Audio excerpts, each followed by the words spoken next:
اللہ کے پاک نبی حضرت محمد صلی اللہ علیہ وسلم آپ بہت ہی خوبصورت طریقہ رزق حلال کمانے کا اور رزق میں برکت کا آپ بہت ہی آسان طریقہ بیان کرتے ہیں، جو کہ آج کی اس ویڈیو میں آپ کو بتاؤں گا۔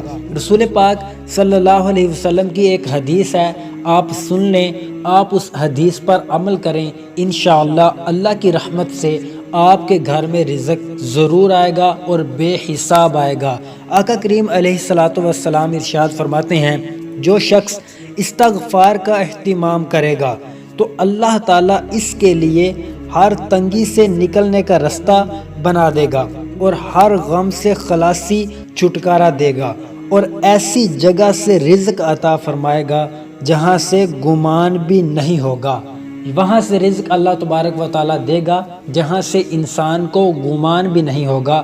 اگر انسان اللہ کے پیارے نبی صلی اللہ علیہ وسلم کے بتائے گئے طریقے پر یعنی استغفار کا اہتمام کرے گا، جتنا ہو سکے یہ تسبیح کیا کریں، ہر نماز کے بعد چلتے پھرتے اس تسبیح کا اہتمام کریں۔ استغفر اللہ کہنے میں ٹائم نہیں لگتا، اس کی برکتیں بے حساب ہیں۔ اللہ تبارک و تعالی ہمیں اس حدیث پر عمل کی توفیق عطا فرمائے، آمین۔